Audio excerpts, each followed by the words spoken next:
Muito bem.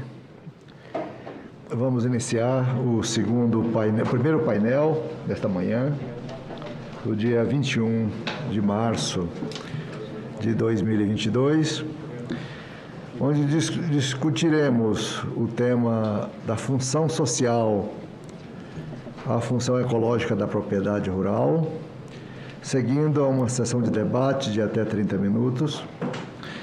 E ao final, os debatedores convidados apresentarem suas proposições, eu farei um breve comentário.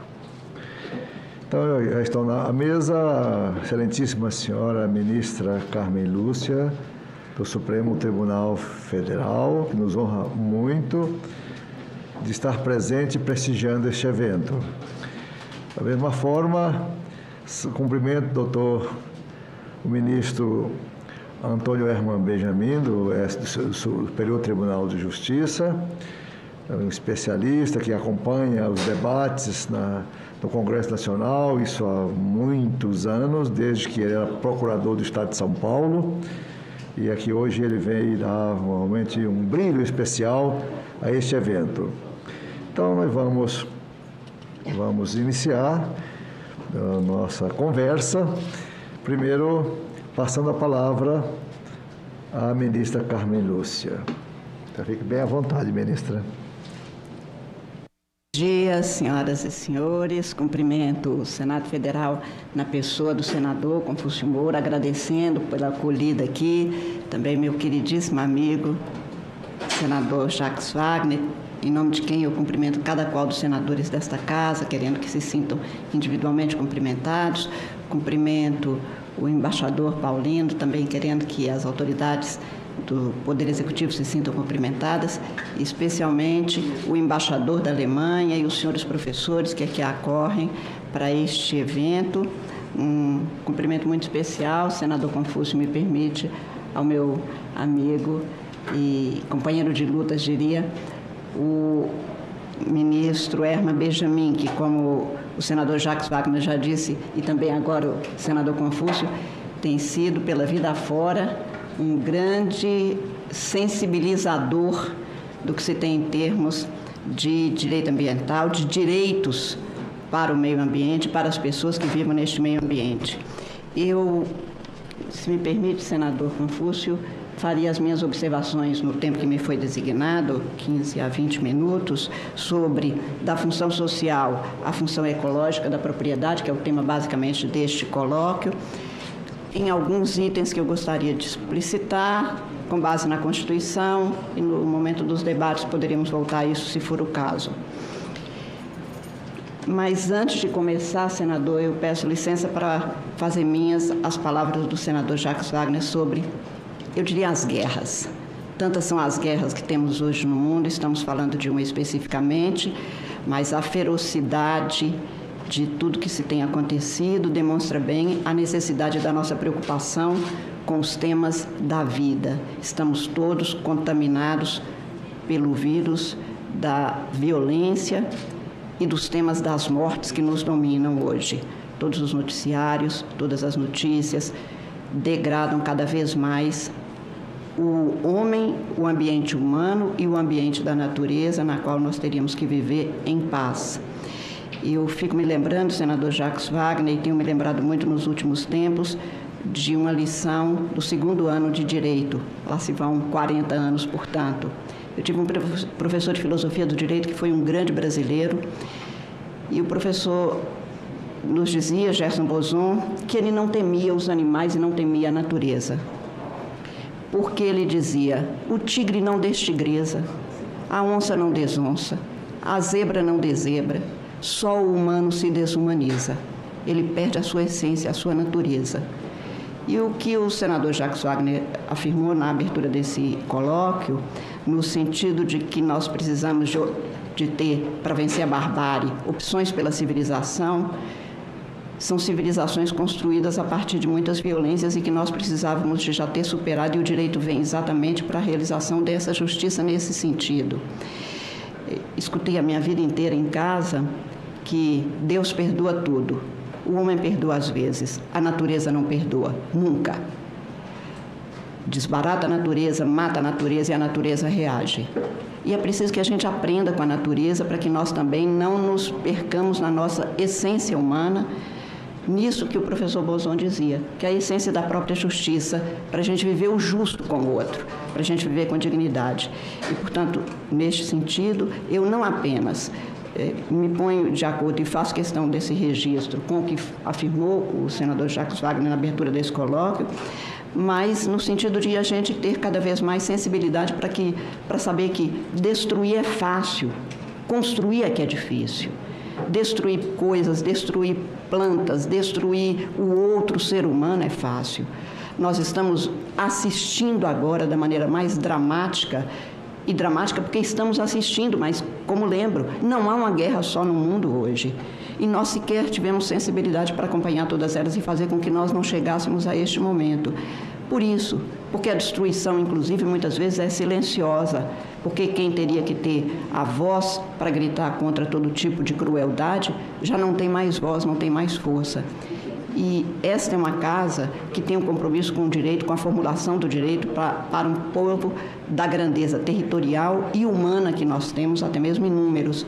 Portanto, eu quero, neste momento, não, como eu disse, me pôr de acordo, se é possível que não fosse assim, com o que afirmou o senador Jacques Wagner na abertura desse colóquio, mas também afirmar o meu respeito e a minha confiança absoluta no Senado da República, nas casas do Poder Legislativo, que promovem exatamente, como disse também o senador Jacques Wagner, um ótimo direito, uma ótima legislação que nós temos no Brasil.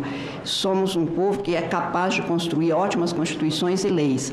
Nós não temos tido a capacidade de criar a prática e o costume de aplicar as leis que nós temos na intensidade e nas possibilidades que elas apresentam. E com essas observações iniciais, eu queria fazer, então, as minhas observações em 3 itens. Primeiro, sobre os princípios que regem o direito brasileiro, e a minha observação inicial, senador Confúcio, é porque nós estamos no Estado de Direito, como afirmado no artigo 1º da Constituição. Tudo que for fora do direito na nossa convivência, portanto, é inválido. Então, queria fazer algumas observações sobre estes princípios que regem a nossa convivência nas constituições brasileiras, especificamente sobre a existência digna e a dignidade da vida, na qual se inclui a função de respeito e, cada vez mais, aperfeiçoamento das condições ambientais, e a função da propriedade, que é função para a sociedade, na qual se inclui necessariamente, por expressão constitucional, a chamada função ecológica, que está expressa no texto constitucional, no item 6 do parágrafo 1º do artigo 225. É expressa, portanto, não é doutrina, não é tese, não é conselho, não é aviso. Assim é porque a Constituição assim quer. E nós cumprimos o que a Constituição determina, porque somos um Estado que vivemos sob a Constituição. No primeiro item, sobre a questão ambiental brasileira, eu queria, se me permitem, fazer uma leitura brevíssima de 2 parágrafos de um autor.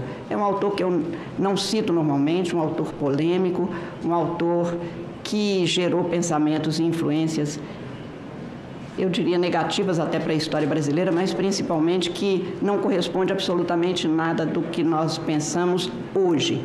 Mas eu queria fazer a leitura, este homem foi foi ministro do Supremo Tribunal Federal, foi o mais novo ministro do Supremo Tribunal Federal, tendo ali ingressado com 29 anos de idade, sob a égide da Constituição de 1891, que não previa a idade mínima.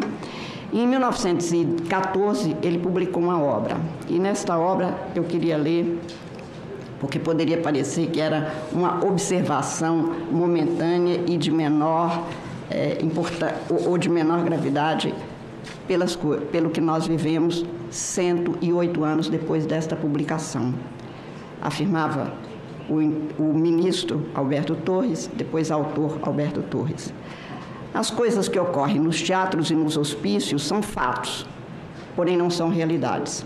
A nossa vida política, às vezes, é um cenário de fatos alheios à realidade social. E aí ele faz observações sobre o que ele via.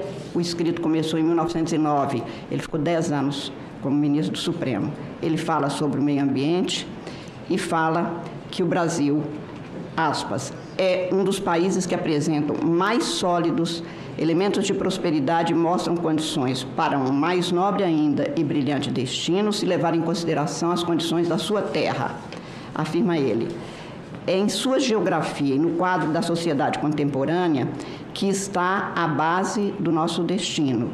Estudar essa geografia, não em seu aspecto descritivos, mas em sua natureza dinâmica e funcional, leva-nos a apreender o caráter das diversas zonas geológicas e mineralógicas, a sua fauna, a sua flora, a sua estrutura orográfica, os seus vasos hidrográficos, para conhecer os elementos e aptidões de sua exploração e cultura e, ao mesmo tempo, as condições necessárias à unidade nacional econômica e à solidariedade entre os interesses e tendências divergentes. Este é o ponto de partida de qualquer política sensata e prática para o Brasil.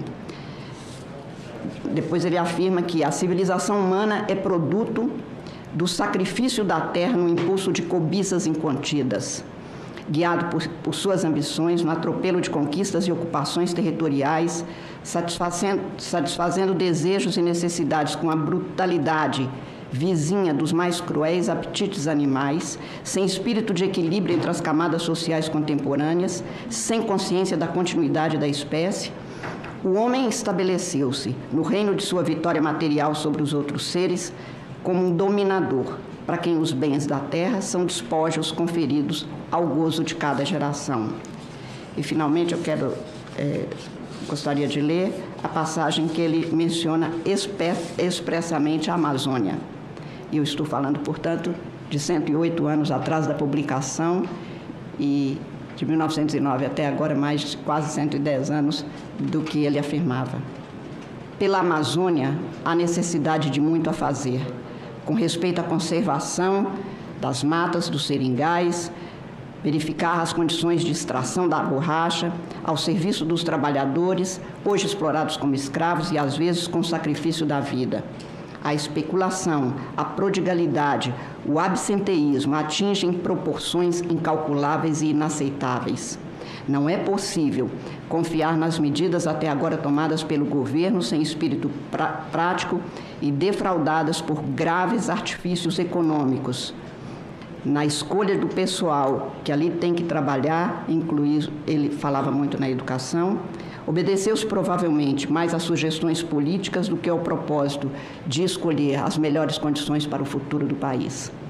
Como eu disse, estou falando de alguém que nada tem a ver com os ideais hoje que nós trazemos de democracia participativa, mas que, tendo sido governador do Rio, vivendo no Rio de Janeiro, num período em que o Supremo Tribunal ali, como todos os órgãos de poder, estavam instalados no Rio, mencionava a Amazônia e se preocupava com o futuro ambiental. Na proposta final do livro dele sobre Constituição, há uma proposta específica sobre as questões ambientais. Portanto, o que nós assistimos hoje, também de maneira extremamente sofrida e contaminada por um esfumaçar de propostas para o presente e para o futuro, não é novo no Brasil. Há mais de 100 anos, um ministro do Supremo, mais jovem deles, da história do Supremo, já se preocupava e se ocupava com as questões, a incluída da Amazônia. As constituições brasileiras desde 1891, especialmente a de 1891, que tratou da propriedade como direito individual, não mencionou, é bem certo, a função social da propriedade. Foi introduzida essa ideia na Constituição de 1934. Mas eu incluo como necessário para a interpretação e aplicação da Constituição um princípio que vem antes da referência a este direito, que aqui, nesta casa, nos trabalhos constituintes, e que eu tive a honra de poder assessorar por causa do professor Zé Afonso da Silva, que foi assessor do Mário Covas, relator final, um dos redatores da Constituição, no processo constituinte. Quando foi discutido para a Constituinte a questão da função social, há uma grande mudança que é pouco lembrada. O princípio mais importante do direito contemporâneo, o princípio mais importante do direito constitucional contemporâneo, o princípio mais importante do direito, da Constituição brasileira e do direito brasileiro está no artigo 3º, no artigo 1º, o princípio da dignidade humana. Não há nenhum princípio mais importante do que este. Nós tínhamos desde a Constituição de 1934, portanto, passando pela de 46, a Carta de 67 e chegamos aqui, há um outro princípio que antecedia até mesmo o princípio da dignidade humana nas constituições europeias pós-Segunda Guerra Mundial, que é a exigência de garantir a todos existência digna. Nós sabemos hoje que o direito à saúde que permite a existência digna é impossível sem condições ambientais não satisfatórias, mas da melhor qualidade. Essa Constituição de 34, ao erigir a dignidade humana como uma possibilidade que deveria ser garantida pelos direitos sociais, introduz no Brasil uma grande novidade, repetida, como eu disse, em 46, porque se retoma a Constituição de 34 depois da deposição de Vargas, repetida na Constituição de 67, a Carta de 67 é expressa ao afirmar a possibilidade de criar condições para a existência digna, mas sempre fazendo referência mais ao trabalho, a cada um poder ter no valor trabalho um elemento para a sua existência, com dignidade. A Constituição de 88 altera substancialmente isso, porque quando a gente fala de propriedade, que está previsto no artigo 5º como direito fundamental, artigo 5º, inciso 23, afirma-se: a propriedade cumprirá sua função social. E isso está na espinha dorsal da Constituição. Porém, no artigo 170, que trata da ordem econômica, nós tivemos uma grande mudança feita no constitucionalismo brasileiro, no direito brasileiro, porque está no caput do artigo 60, que é o título que trata, o título 6, que trata da ordem econômica. O direito ao meio ambiente ecologicamente equilibrado está no título 8, da ordem social. No título 7, nós temos esse artigo 170, no qual se afirma: a ordem econômica, fundada na valorização do trabalho humano e na livre iniciativa, opção capitalista, portanto, tem por fim assegurar a todos a existência digna. Os constituintes mantiveram a existência digna como base da ordem econômica. Nada valerá se for para ter a indignidade na existência de qualquer ser humano no Brasil.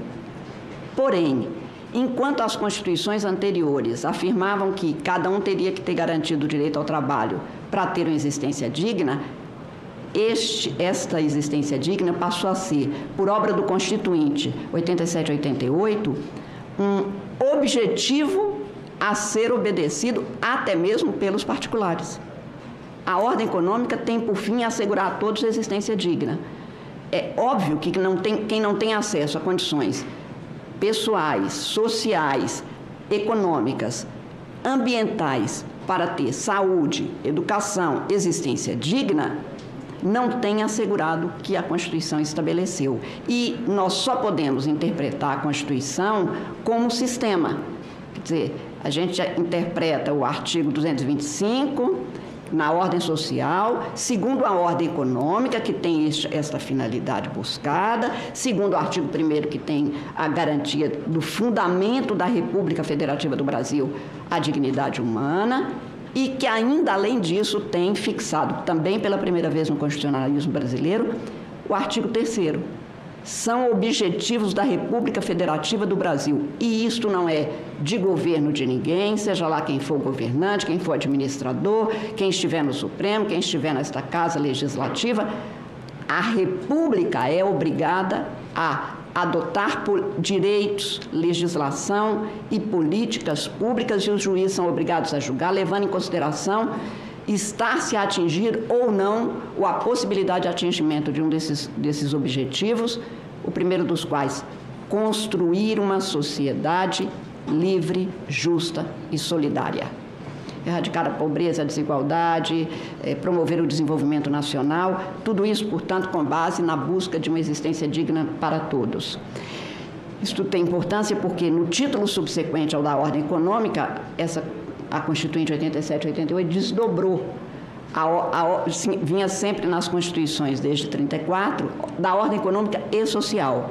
Houve um grande debate, me lembro aqui, era o Fernando Gasparian, que era um dos que ficou nessa parte da ordem social, e discutiu-se muito se haveria esse desdobramento no texto constitucional. Porque o texto constitucional cria o contexto jurídico no qual legisladores e juízes e administradores, por óbvio, vão atuar. E resolveu-se que seria um título para a ordem econômica, estruturando-se o que era relativo aos bens dos patrimônios público e privado, aos serviços a serem prestados, e um outro título da ordem social. Educação, cultura, meio ambiente, são entronizados, então, nessa Constituição como direito social, a ordem social, nem por isso desligado dos direitos fundamentais. O direito ao meio ambiente ecologicamente equilibrado é direito fundamental de todo ser que esteja no Brasil e de todo mundo, portanto, como obrigação da República Brasileira.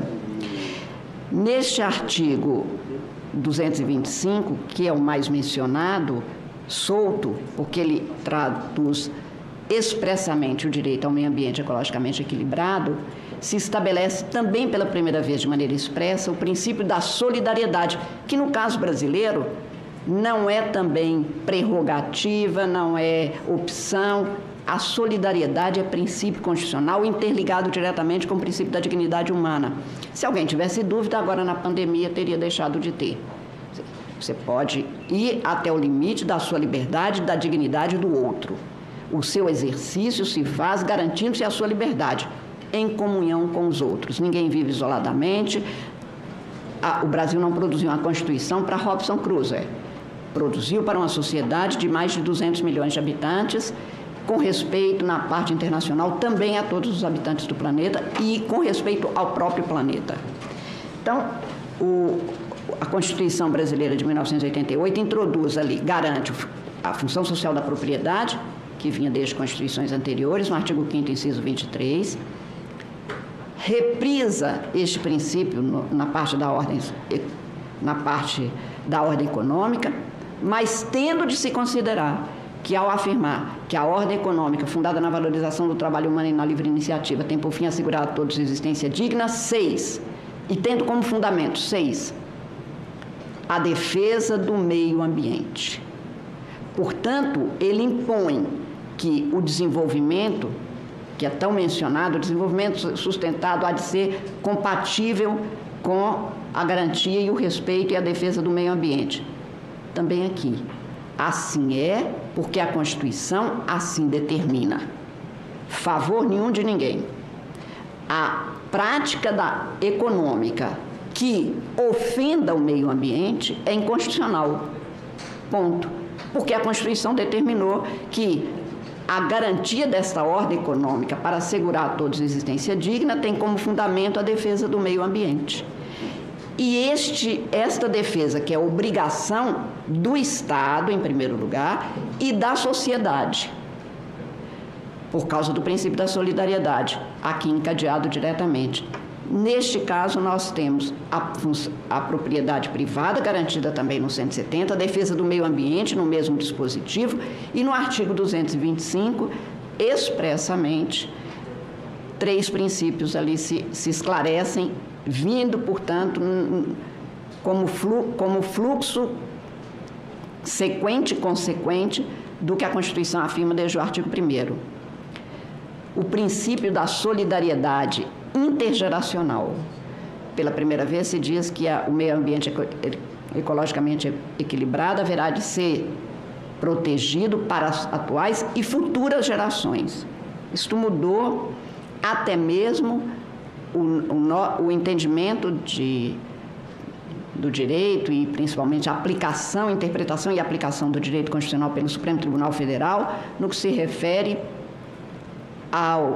a ideia da dignidade, que a Constituição estabelece a dignidade da pessoa humana. Então, precisa ser pessoa, tem que nascer, e os grandes debates se passaram sobre isso em alguns tribunais constitucionais, algumas cortes constitucionais. No Brasil, nós não passamos por aí, porque como o artigo 225 afirma para as gerações futuras, eu nem sei quem virá depois de mim. que, claro, não tendo nascido não é pessoa, mas eu tenho a mesma obrigação de solidariedade ambiental. Venha quem vier, tem o mesmo direito ao meio ambiente ecologicamente equilibrado. Estendemos, portanto, que no Brasil o princípio constitucional da dignidade humana não se refere a uma ou outra pessoa, mas à humanidade. A essência humana faz com que todo mundo tenha esse direito e, portanto, seja obrigação de todo mundo. Nós mudamos e ultrapassamos algo que em outros tribunais constitucionais ainda se discute por causa do texto. No nosso caso, não tem, pelo que o Constituinte determinou, pelo que a Constituição, portanto, põe. Também naquele mesmo dispositivo se estabelece, na sequência também dos outros, o princípio da responsabilidade ecológica da sociedade. É responsável todo mundo pelo meio ambiente saudável. Por isso, várias vezes, o Poder Judiciário, o Supremo Tribunal, ao julgar as ações diretas de inconstitucionalidade sobre Código Florestal, por exemplo, levou em consideração especificamente a obrigação do particular, que destrói, que tem que indenizar, ou tem que refazer, ou tem que proteger. A tipificação dos crimes ambientais feitas por essa casa se deu no fluxo desta responsabilidade. Eu vou reiterar, é dever do Estado. Nós, servidores públicos, temos um dever a mais, porque nós exercemos cargo, exatamente, no nosso caso, juiz, nem se fala. Nós cumprimos a Constituição. Quer dizer, a Constituição mesmo estabelece que compete ao Supremo Tribunal Federal principalmente, o artigo 102, a guarda da Constituição. Mas guardar, respeitar e aplicar a Constituição, no sistema de constitucionalismo aberto, é dever de todo mundo. Ninguém pode praticar inconstitucionalidade. No caso do meio ambiente, isto vem expresso no texto. Portanto, quem se acha dono do céu e da terra, porque esse pedaço de terra é meu, não entendeu nada. A propriedade obriga o proprietário particular e obriga o Estado responsável por fazer com que se cumpra, mesmo na propriedade particular, o dever que eu tenho com o outro. É assim que se convive. O mais é contracenar. Viver com o outro impõe deveres. A propriedade obriga, como estava lá atrás, nas primeiras constituições do constitucionalismo social, Constituição Mexicana, de 1917, Constituição de Weimar, de 1919, em todas elas já se tinha o que o ser humano foi construindo e sedimentando ao longo do século XX. A propriedade cria obrigações. E nem é novo isso, no caso como se o meio ambiente, a matéria ambiental tivesse erigido alguma coisa. Nenhum de nós que vive num condomínio, num apartamento, não pode, à meia-noite, resolver que ele vai escutar um rock pauleira à meia-noite, na altura, na sonoridade que ele quiser. Não pode, porque você vive num condomínio, porque a sociedade é um grande condomínio, porque é assim que se faz, a polis é de toda. Então, o que foi aqui estabelecido para a propriedade é porque o ser humano, como dizia Alberto Torres, se assenhorou como dominador. E por isso é que quando se afirma sobre a Amazônia, preocupação com a soberania na Amazônia, eu digo, a Amazônia somos nós. Não é que nós temos a Amazônia, nós somos a Amazônia. Nós somos diretamente, a humanidade tem os reflexos, mas nós somos este país. Nós somos este povo constituído com estas florestas, estes rios, mas não somos proprietários deles, não somos senhores dele. Acho que até a natureza é muito mais senhora de todas nós do que o contrário. O que nós fazemos é o cuidado que a Constituição estabelece. E, neste caso, estabelece para que ninguém, como diria Rousseau, lá no século XVIII, cerque um pedaço de terra e diga, isso aqui é meu e eu tenho o direito dos céus aos infernos. Não tem. Não tem, isso é uma ideia que vem antes de Rousseau, portanto, antes de 1761. O que nós temos aqui é um território do qual fazemos parte, no qual convivemos e que nos completamos com a natureza. Por isso, o princípio é da responsabilidade ecológica de toda a sociedade. Ainda uma vez eu quero insistir, nós, servidores públicos, temos uma obrigação muito maior, porque a nossa função é de preservar e fazer com que, se alguém desborde, exorbite, abuse do seu direito, isso seja restabelecido e refeito. porque estamos no Estado de Direito. E também assim é, porque no artigo 1º está que a República Federativa do Brasil, formada pela União Indissolúvel de Estados, Distrito Federal e Municípios, constitui-se em Estado democrático de direito. O Estado é de direito e eu obedeço ao direito. É assim que a gente convive. Neste caso, portanto, do meio ambiente ecologicamente equilibrado, de um primeiro estabelecimento em 1824, a Carta de 25 de março de 1824, outorgada como primeira Constituição brasileira, a Constituição monárquica, ela trazia só o direito de propriedade, porque aquela era a realidade e o cenário político no mundo. Nós estávamos ainda formando os estados modernos na esteira das revoluções francesa, Revolução Norte-Americana, Revolução Britânica. Um século, quase 2 séculos depois, de 1824 até agora, 198 anos depois, nós temos uma outra realidade, na qual nós todos somos, no marco civilizatório que temos, obrigados uns com os outros. E no caso do meio ambiente, como ninguém é dono da natureza, como ninguém é senhor da natureza, não adianta atuar como dominador exclusivo e tiranos da natureza. Até porque, no nosso caso, o compromisso do direito, da Constituição brasileira e a obrigação do poder público e da sociedade brasileira é com a vida. O direito vem para que a gente tenha uma vida melhor e para quem vier depois de nós possa ter uma vida igualmente digna. Quem tem compromissos com a morte da árvore ou da pessoa, é isso que o professor Bolzon dizia, um humano que se desumanizou. Porque o impulso de vida é que faz com que a gente, portanto, siga em frente, até mesmo protegendo e principalmente protegendo a realidade que pode nos proteger, que é a realidade ambiental. Portanto, a função social da propriedade é uma função que vem ligada ao trabalho, à dinâmica, à produção de bens para todos. A função ecológica prevista no inciso 6 do parágrafo 2º do artigo 225 é para a garantia de todas as condições de dignidade da existência e da vida com o outro. Esta é a dinâmica, e aí o senador Jacques Wagner ainda mencionou os riscos de retrocesso. O princípio da proibição do retrocesso ambiental está estabelecido no direito constitucional, na doutrina e na jurisprudência, até mesmo do Brasil, porque o Supremo Tribunal Federal, no julgamento das ações diretas de constitucionalidade sobre o Código Florestal, foi taxativo, reiterando, reafirmando o que já se tinha na jurisprudência. Portanto, não pode ter retrocesso porque não pode. Responde, até mesmo criminalmente, aquele que atuar contra a Constituição e cuja prática possa ser inserida, subsumida ao tipo do crime ambiental. A quebra, a ruptura, a afronta ao princípio da função social ecológica, e por isso é que eu não vou da função social à função ecológica. Eu acho que as duas compõem a essência do que é a função a ser dada à propriedade como obrigação do Estado proteger e como obrigação de todo ser humano fazer com que prevaleça.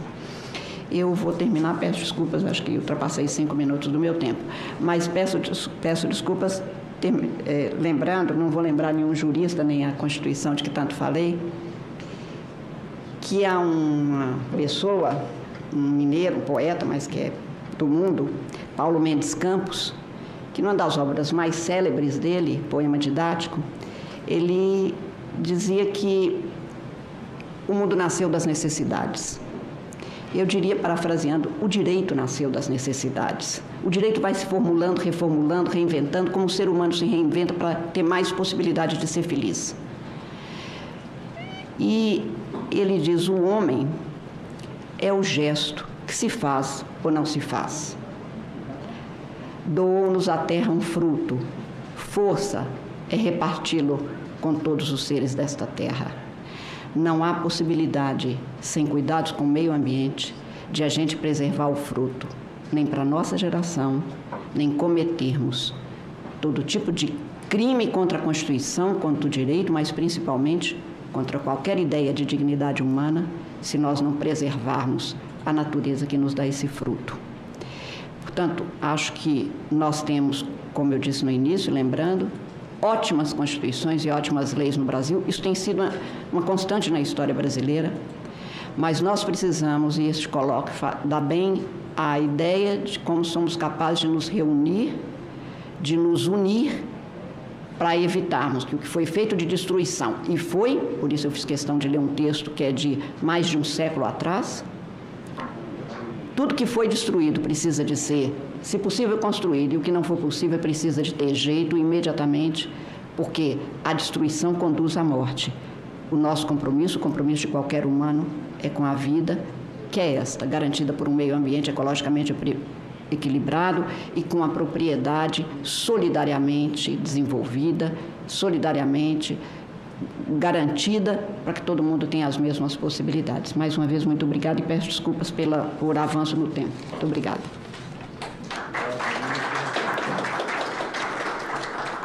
Carmen Lúcia, com uma palestra magistral sobre o direito ambiental e o direito social da propriedade. Muito obrigado por essa belíssima exposição.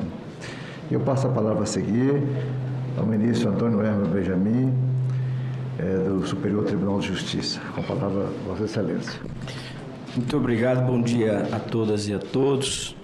Eu queria inicialmente agradecer ao presidente dessa sessão, o senador Confúcio Moura, e ao presidente da nossa Comissão de Meio Ambiente, o senador Jacques Wagner. Para os nossos colegas estrangeiros, nós temos 2 senadores com larguíssima experiência parlamentar, ambos ex-governadores por 2 mandatos, é o máximo que o direito eleitoral, a Constituição permite no nosso país, um da Amazônia, do estado de Rondônia, e o outro do estado da Bahia. Ambos extremamente preocupados e dedicados à questão ambiental e à defesa da dignidade da pessoa humana. Agradeço à Embaixada da Alemanha e peço permissão ao embaixador Thoms para transmitir um agradecimento personalizado a 2 dos integrantes da sua equipe, o Dr. Emil Richter, que todos já conheceram, imagino, e a doutora Frederique Zaber, que também creio que todos já conheceram. Este evento é uma realização da Embaixada junto com o Senado, mas não existiria sem o trabalho, a dedicação desses 2 extraordinários e competentes integrantes da Embaixada da Alemanha no Brasil. Agradeço as palavras da ministra Carmen Lúcia. Certamente ela poderia aqui falar por 5 horas e ainda teria algo mais a dizer. E certamente já me ajudou muito aqui na minha intervenção, porque eu iria falar 20 minutos, mas por conta do avançado da hora, eu vou reduzir para 10 minutos. E certamente a sua intervenção já me permite reduzir e enxugar aquilo que eu iria dizer, sobretudo no aspecto constitucional. E agradecer a presença do Itamaraty, o embaixador Paulino Franco. Eu sempre digo isso para ele, mas ele não concorda. É um cartão de visitas da nossa diplomacia, alguém profundamente dedicado e conhecedor da realidade brasileira, desde a perspectiva dos direitos humanos aos temas políticos, geopolíticos e econômicos mais complexos.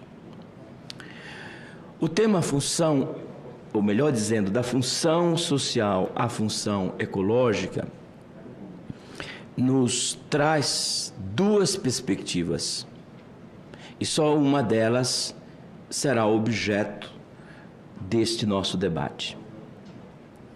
A primeira perspectiva é sobre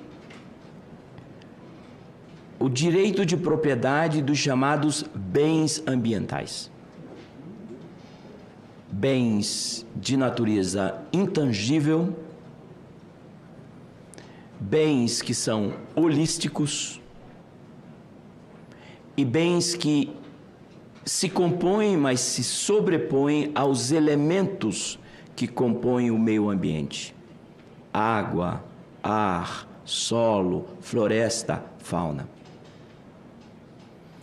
Precisamos de um outro evento só para discutir a propriedade do meio ambiente em si, como categoria autônoma na Constituição e na legislação brasileira e de outros países.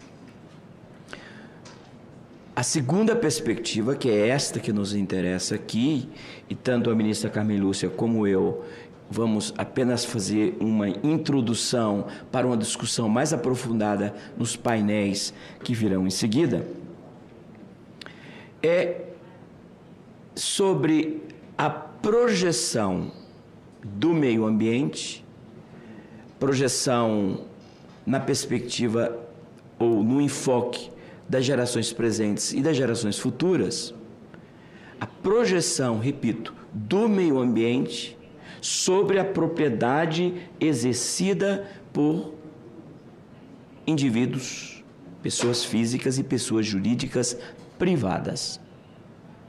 O embaixador Paulino mencionou com muita propriedade, e eu não conhecia o dado, de que mais de 50% das florestas brasileiras estão em terras privadas. E só isso justifica este evento de um dia que nós estamos tendo hoje aqui.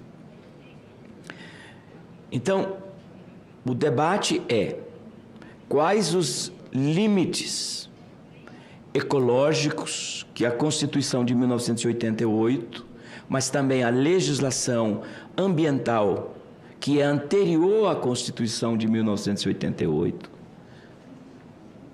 trouxeram para este direito de propriedade tradicional. E por isso a ideia da função, do título do evento, da função social à função ecológica da propriedade. Porque nós não estamos falando de categorias que são antagônicas. Na verdade, a função ecológica da propriedade é uma espécie de sofisticação, por assim dizer, nas palavras da ministra Carmen Lúcia, da função social da propriedade. Um revisitar pós-moderno, se quiserem utilizar esta vinculação, um olhar pós-moderno à função social da propriedade. Quais os impactos que esta ideia de função ecológica da propriedade tem no direito e também na prática? Porque nós sabemos que o direito, como teoria, interessa muito a nós, os especialistas do direito. Mas, para o cidadão, o que interessa é a prática do direito. É como essas categorias jurídicas estão melhorando a vida das pessoas e melhorando e fortalecendo a solidariedade e a dignidade da pessoa humana. O primeiro ponto que eu queria realçar neste olhar rápido sobre a função ecológica da propriedade é o cronológico. Porque muitas vezes se diz que a Constituição de 1988 fez uma revolução na concepção do direito de propriedade, porque incluiu o elemento ecológico, que não existia nos sistemas constitucionais anteriores. Meio ambiente não era mencionado nas constituições anteriores. Função social da propriedade, como disse a ministra Carmen Lúcia, sim, desde 1934. Não muito depois da Constituição de Weimar e da Constituição mexicana. A origem da função social da propriedade. Pois bem, a lei que efetivamente implantou a função ecológica da propriedade e a função ecológica das florestas no Brasil não foi resultado de movimento ambientalista, porque o movimento ambientalista não existia em 1965. O Código Florestal de 1965, e eu tinha 8 anos de idade, então quantas décadas se foram, implantou no Brasil a função ecológica das florestas. Uma lei revolucionária, que não foi elaborada por ecologistas, não foi elaborada na perspectiva do meio ambiente como um todo, mas creio, senadores Confúcio Moura e Jacques Wagner, que esta lei enfrentaria grandes problemas de tramitação hoje no Congresso Nacional, uma lei de 1965. Dificilmente o Código Florestal de 1965 seria aprovado hoje, infelizmente, no Brasil. E lá estão categorias jurídicas que serão examinadas mais tarde por outros palestrantes, que implantam a ideia de que as florestas, mesmo as privadas, preenchem uma função ecológica de proteção da água, de proteção da fauna, de proteção do meio ambiente, embora não se falasse em meio ambiente naquele momento. Uma lei feita por engenheiros florestais. E hoje nós ainda nos beneficiamos desta lei.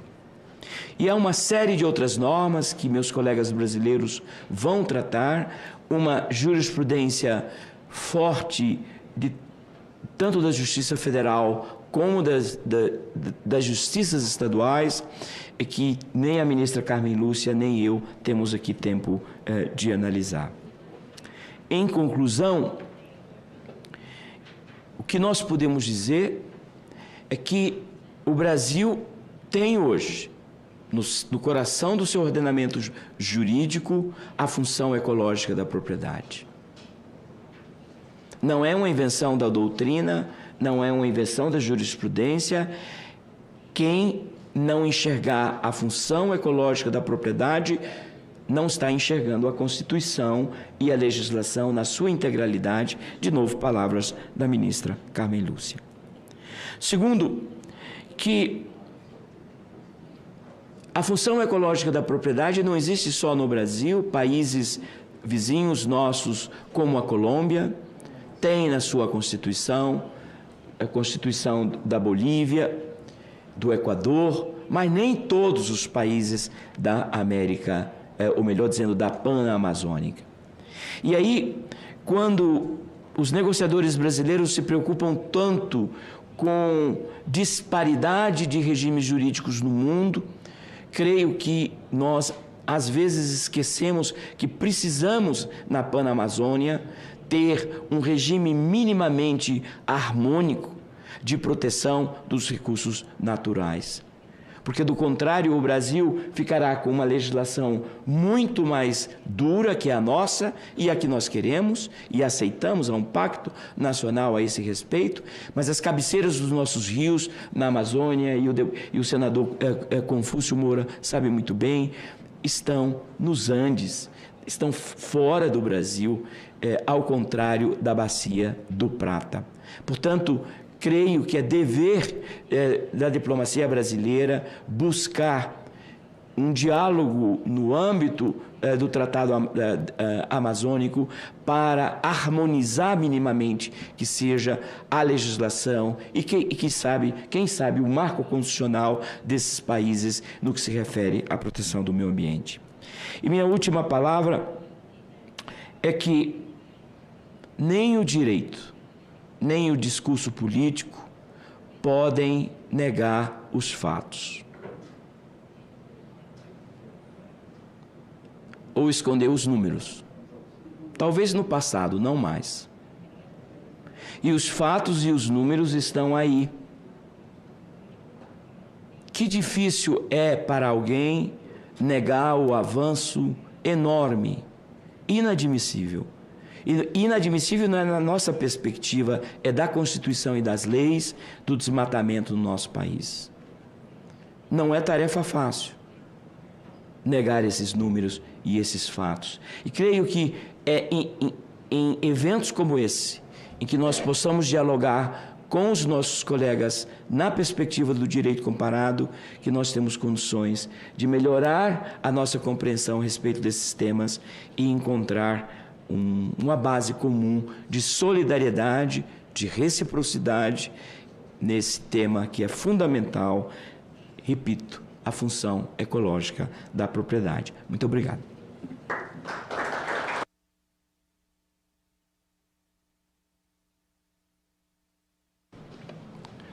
Muito bem, ouvimos aí dois ilustres ministros a fazerem exposições sobre o direito, sobre a Constituição, sobre a evolução da relação entre a propriedade e os aspectos sociais. O meu comentário, antes, porém, eu queria... Aqui nós temos perguntas de internautas. Não dá para fazer todas, porque são muitas perguntas. Eu vou até agradecer o Haroldo José lá do Paraná, o Rian Cunha do Rio de Janeiro, não é? João Gabriel de Minas. Vou fazer duas perguntas aqui, as respostas podem ser curtas, que vem de Giovanni Cavalcante, do Rio Grande do Norte, para a ministra Carmen Lúcia. Se ela quiser depois anotar aí, o nome é Giovanni Cavalcante. E para a ministra Carmen Lúcia, de Isabelle Alves, do Rio de Janeiro também. Para o ministro Herman Benjamin, uma pergunta de Luiz Carlos, que é de São Paulo, e de Helena Francisca, que é do estado do Paraná. Muito bem, para a ministra Carmen Lúcia, eu vou fazer as duas perguntas para facilitar a resposta dela já no atacado para os dois. De Giovanni, quais os mecanismos, sejam eles jurídicos ou não, que podem ser utilizados para que possamos produzir alimentos e manter a preservação ambiental? A segunda pergunta, ministra, de Isabelle. Quais são os impactos econômicos que o desmatamento traz? Então, eu já vou deixar as perguntas do ministro Benjamin para ele já ir sincronizando aí as respostas, né? Luiz Carlos, São Paulo. Que consequências teremos para a natureza com a aprovação da lei que autoriza a mineração em terras indígenas no Brasil? E a segunda para o ministro Herman, de Helena. Quais critérios definem o limite entre o uso de terras visando a produção de alimento, quando há desmatamento, e a preservação do meio ambiente? Ministra Carmen Lúcia. Obrigada, senador, mais uma vez. Quero agradecer especialmente ao Giovanni e à Isabelle. A resposta quanto à questão posta sobre a produção de alimentos, hoje este é um problema que até foi grandemente superado pela própria capacidade humana de criar mecanismos que preservem as condições ambientais e melhorem até a qualidade dos alimentos, sem perda da quantidade de alimentos. Nós temos no mundo hoje condições de dizer que até mesmo no deserto se produz alimento de altíssima qualidade. Vide estados como Israel, em que nós temos laranjais que frutificam exatamente em áreas que antes eram consideradas apenas areais. Então, as condições ambientais melhoram a produção de alimentos e de frutos. Isto precisa de um dado que eu também aproveito já para responder, senador, a Isabelle. Qual que é o impacto ambiental? Eu diria, é devastador, porque o ser humano é inteligente o bastante para saber que na composição com o meio ambiente ele produz mais e melhor. E há condições hoje empresariais, industriais, sem nenhuma perda de qualidade, muito ao contrário. Os venenos já se mostraram destrutivos também da quantidade de produção para a saúde humana, que se reverte lá na frente, e que estes impactos, portanto, econômicos, fazem com que cada vez mais haja a conjugação da boa qualidade ambiental com a boa qualidade da produção ambiental. Acho que o que se afirma como desenvolvimento sustentável, o que está no artigo 3º da Constituição, como eu lembrei, é exatamente no sentido de uma vinculação dos elementos e não de eliminação de um deles em benefício do outro. A chamada economia verde, que já foi mencionada hoje na mesa de abertura dos trabalhos, conjuga-se com o que eu chamo de civismo verde. Nós não fazemos civismo de resultado imediato, mas nós praticamos a nossa condição de cidadãos juntamente com os elementos necessários para que a gente tenha uma boa condição humana nas relações pessoais, nas relações com o nosso corpo, e isso tem tudo a ver com as condições da produção que é feita sem uma intoxicação do ser humano. Então, não é que não há incompatibilidade, é o contrário. O que há é cada vez mais a comprovação da medicina, da ciência, de que a compatibilidade é que leva a uma mudança de condições propícias. E a economia devastada junto com as florestas. Não há nenhuma dúvida hoje que, por exemplo, as condições de destruição do meio ambiente, aí eu incluo o nosso quadro brasileiro, devastador muitas vezes, com guerrilhas ambientais, milícias ambientais como nós temos, leva à destruição não apenas daquele lugar ou daquela população, mas as condições econômicas do Brasil ser capaz de dar cobro às suas obrigações internacionalmente estabelecidas. Aliás, foi lembrado na mesa de abertura pelo embaixador, exatamente porque nós somos uma solidariedade planetária em termos de meio ambiente. Muito obrigada mais uma vez, e mais uma vez, senador, àqueles que dirigiram as perguntas para mim. Muito obrigada. Ministro Abraham Benjamin. Eu agradeço as duas perguntas que me fizeram. Como juiz, eu não posso responder, ou não devo responder, a primeira delas, qual o impacto do projeto de lei, aliás, referido pelo senador Jacques Wagner, que abre a possibilidade de mineração em terras indígenas. E certamente nos painéis que se sucederão, os palestrantes terão a oportunidade de tratar desse tema. Eu, como juiz, eu e a ministra Carmen Lúcia, nós não opinamos sobre leis que estão em andamento, muito menos leis que ainda não estão diante de nós como juízes. No momento oportuno, essa legislação chegará de uma forma ou de outra ao Poder Judiciário, e aí sim será o momento para nós nos manifestarmos. A segunda pergunta, não, esta eu posso tentar responder, e que é o coração mesmo deste evento, dos limites, porque é muito fácil nós falarmos em função ecológica da propriedade, na teoria é muito fácil, mas na prática, como que isso se manifesta? E aqui talvez umas pequenas observações, umas brevíssimas observações de caráter muito prático. A primeira observação é que no Brasil a função ecológica da propriedade não é uma abstração. Ela está traduzida na lei com dispositivos legais muito específicos. Portanto, se há um perfil legislativo para a função ecológica da propriedade, a primeira regra é cumpra-se a legislação. Eu dou alguns exemplos, e só na área florestal. As áreas de preservação permanente, previstas no Código Florestal de 1965 e no atual de 2012. As matas que acompanham os rios e cursos d'água. Eu sou proprietário da terra, mas eu não posso desmatar estas áreas de preservação permanente.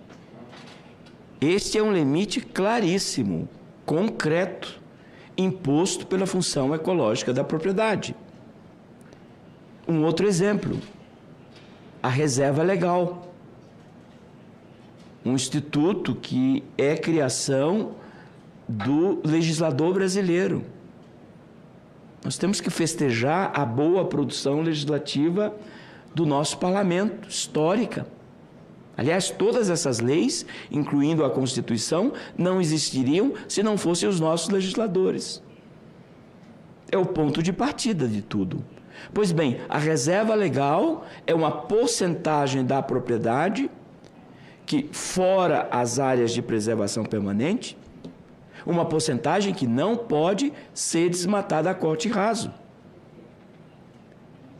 E basta um voo de drone, aqueles mais baratos, que hoje são utilizados nas atividades turísticas, para comprovar se a propriedade tem ou não tem reserva legal. Na Amazônia, 80%. Na Bahia, dependendo se é cerrado ou Mata Atlântica, 20%. Sobrevoa, imagem de satélite, não tem nada de mata, de vegetação nativa, a função ecológica da propriedade não está sendo cumprida. Então, em resumo, eu poderia me estender, mas não é o caso. Em resumo, no Brasil, mas também em vários outros países, a função ecológica da propriedade é determinada, o seu conteúdo é determinado por dispositivos expressos na lei. Não é, repito, uma referência teórica, dogmática do direito, mas uma realidade na própria legislação. Eu agradeço mais uma vez e penso que com esforço nós estamos dentro do horário que o próximo painel começaria às 11 horas. Perfeitamente. Muito bem, então... Ainda temos 15 minutos. Perfeito. Se não sei se o senador Jacques Wagner ou algum outro colega gostaria de fazer uso da palavra. Presidente. Não, eu vou aguardar primeiro Vossa Excelência fazer sua manifestação. A minha será muito breve. Muito bem. Então, quero primeiro agradecer ao doutor Herman Benjamin, a ministra Carmen Lúcia. Eu sei que, embora eu seja da área de saúde... Vossa Excelência está indo para o encerramento? Quer falar? Não, então vou falar. Pode falar. Vossa Excelência Tá bom. Pode falar. Não, eu queria, para contribuir no debate, só para nós não sermos prisioneiros de um artifício que é usado nesse processo da lei de regulamentação fundiária. Evidentemente que, quando você tem a titulação de terra, você tem como saber a quem se dirigir. A fiscalização, a multa ou a cobrança de obrigações. Esse tem sido um argumento, na minha opinião, me permita, escuso, para se dizer por isso temos que regularizar. O problema é que quando a gente não sabe de quem é, ora, nós sabemos de quem é. Terra pública não destinada é da sociedade brasileira. E, portanto, cabe ao poder público brasileiro, concordo com toda a dificuldade, fui ministro da Defesa, que não é fácil, meu amigo Confúcio sabe melhor do que eu, porque foi governador na Amazônia, evidentemente que é mais difícil, pela natureza e a geografia do local. Mas hoje, as leis que Vossa Excelência se referiu, ministro Benjamin, elas são inequívocas, são taxativas, com quantitativos expressos. O problema passa a ser de fiscalização. Por isso, na minha fala, eu disse que nós temos... Porque disse que no Brasil se faz muita lei boa para não ser cumprida. É da obrigação do Executivo, no caso do Ministério do Meio Ambiente e outros, cumprirem a determinação. Por que eu estou falando que temos que ter cuidado para não cairmos numa armadilha?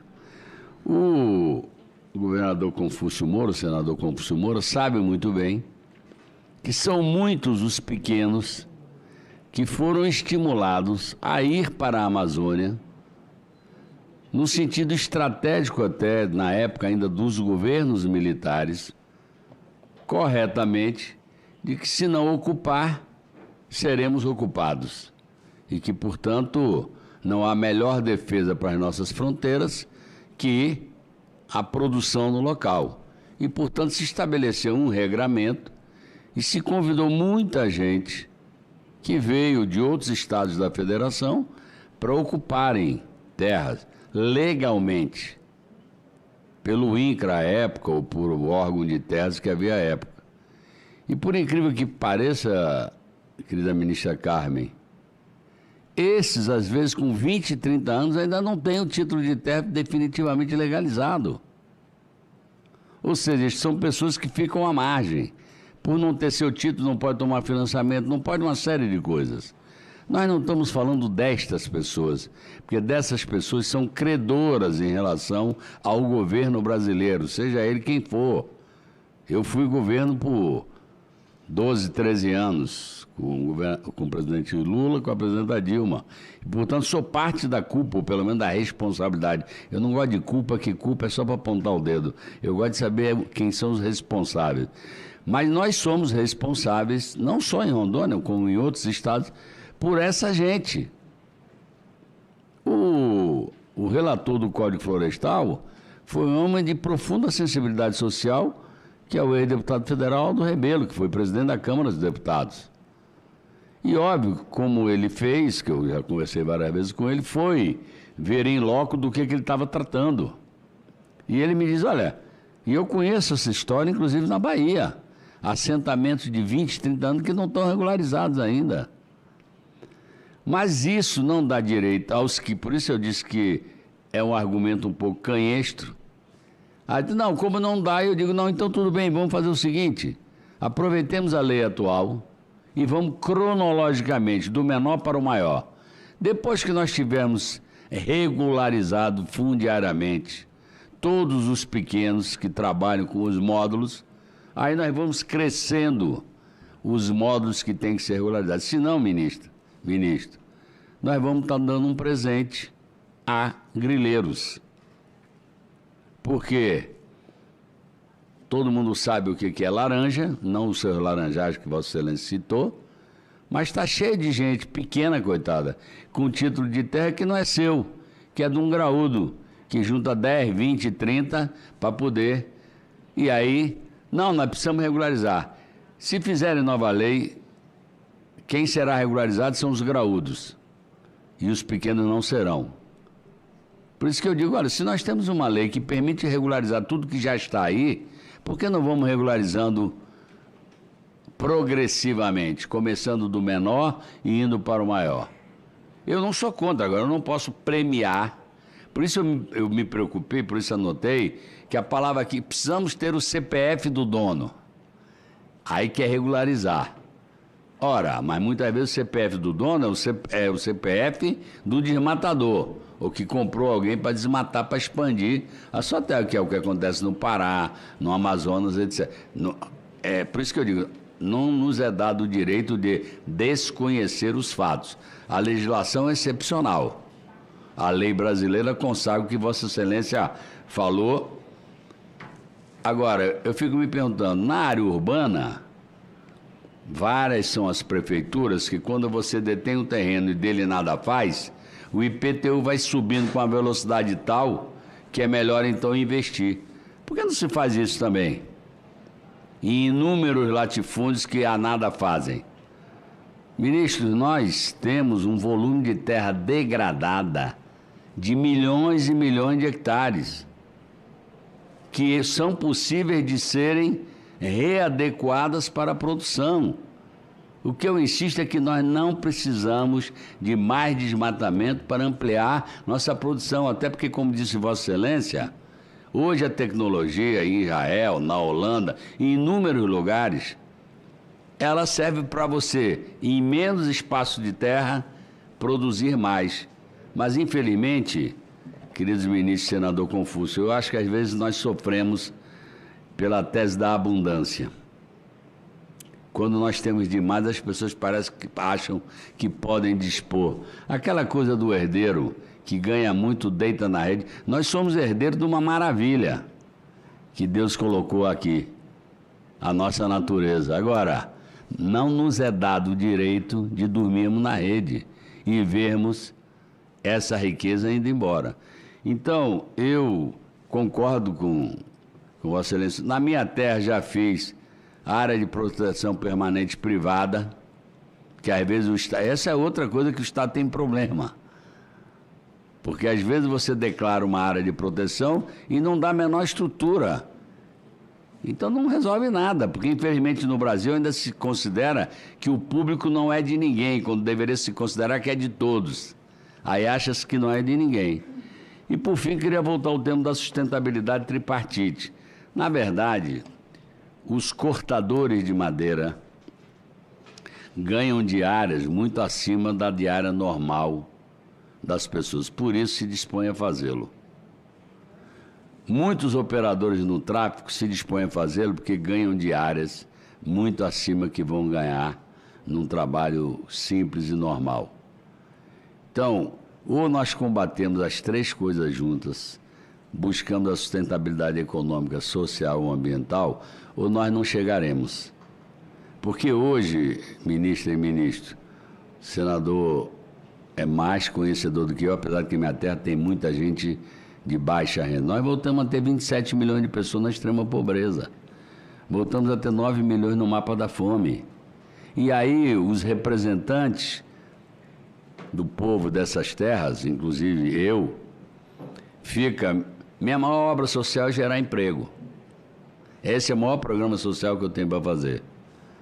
E às vezes se cria essa mentira, dessa dicotomia falsa. Ou desmata ou arruma emprego. Quando todo mundo sabe que 1000 bois ocupam um vaqueiro apenas. E, portanto, a produção de empregos é muito melhor a floresta em pé, se a gente souber ter a remuneração de quem preserva, etc, etc. Nesse sentido, eu acho que está correto o que o embaixador falou. E aí eu quero me dirigir com muita sinceridade aos países desenvolvidos, nesse caso aqui a Alemanha. É óbvio que a responsabilidade é nossa, mas como a solidariedade ambiental é planetária, eu entendo que nós temos que também ter solidariedade social, ou seja, temos que contribuir uns com os outros para que cheguemos a um patamar de drama social menor e com certeza teremos menos drama ambiental. Então era só o que eu queria comentar e agradecer também a presença da ministra e do querido ministro também. Desculpe, eu pensei que Vossa Excelência ia fazer uma intervenção, por isso, quando eu vi que Vossa Excelência estava indo para o encerramento, Mas vou passar a palavra para a ministra Carmen Lúcia, que ela quer fazer um pequeno complemento. Queria apenas, senador Jacques Wagner, acrescentar um dado, se fosse possível, como cidadã, não como a prerrogativa de estar aqui juntamente com os senhores. A Constituição brasileira não é cumprida ainda em alguns itens, isso é assim mesmo, a Constituição tem que ser cumprida integralmente. Eu acho que tudo isso que Vossa Excelência expõe, e que é tudo verdadeiro, e no caso, quando o senhor era governador da Bahia, eu fui relatora de casos exatamente sobre essa questão específica em área do sul da Bahia. Eu acho que muita coisa do que nós estamos vivendo de maneira mais doída, machucada ambientalmente, e que nós teremos que trabalhar para ter esta transformação ambiental que é necessária no Brasil, no sentido da preservação e da defesa, se passa pelo cumprimento do parágrafo do inciso 7, do inciso 6, do parágrafo 1º do artigo 225. Promover a educação ambiental. Isso que Vossa Excelência diz muito bem, quer dizer, a República, que eu acho que nesses pouco mais de 33 anos da vigência da Constituição brasileira, já em grande parte mudou, vejo nisso um fato, mas a República acontece primeiro em cada repúblico, em cada ser humano que se sente repúblico. Quer dizer, isso de achar que, de quem é esse prédio? Isso aí não é de ninguém, não é do governo. Ao invés de dizer, é nosso, passa-se pela educação. A educação ambiental está determinada na Constituição,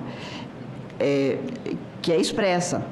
Promover a educação ambiental em todos os níveis de ensino e conscientização pública para a preservação do meio ambiente.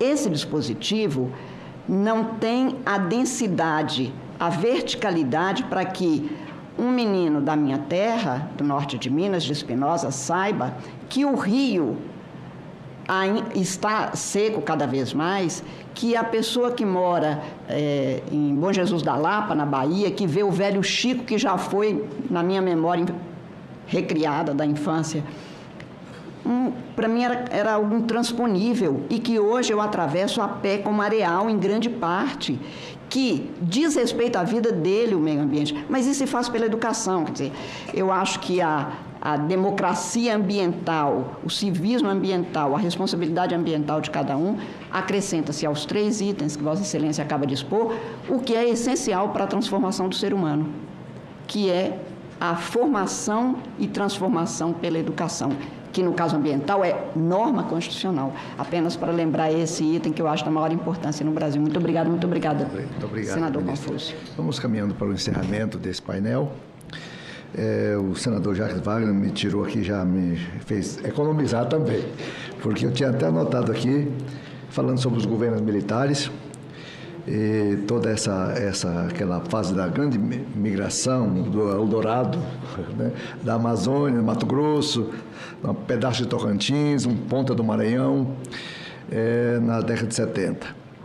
E ele falou também sobre a reserva legal da propriedade, sobre áreas degradadas de pastagens, como um fator que realmente dispensa o desmatamento, justamente porque tem áreas degradadas que precisam ser reaproveitadas para verticalizar a produção. Então, com isso, realmente não há necessidade de grandes impactos sobre floresta, ou sobre cerrado, ou sobre pantanal, porque existe áreas degradadas em larga quantitativo. Do outro lado, eu nasci aqui no Tocantins,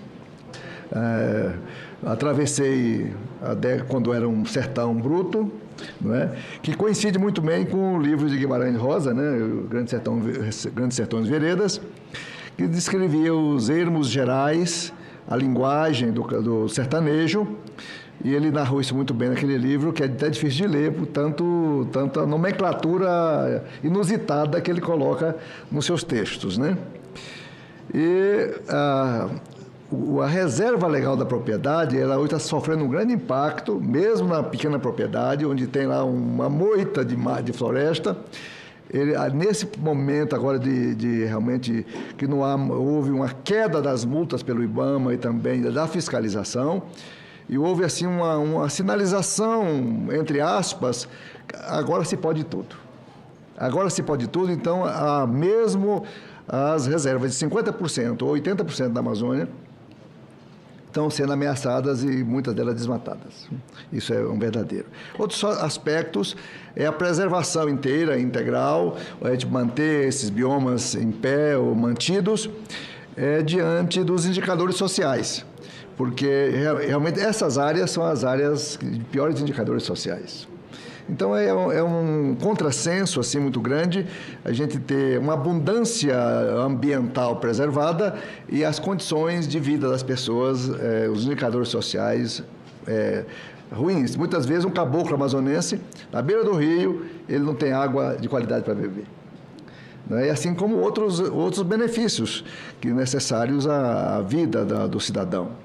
Desta forma, eu quero agradecer à ministra Carmen Lúcia por essa brilhante apresentação, com citações, e inclusive de um colega dela, do ano de 1909 ao ano 1914, eu lembro, essa data de 14 é a data que meu pai nasceu, né? Então ficou muito fixada aqui na minha cabeça.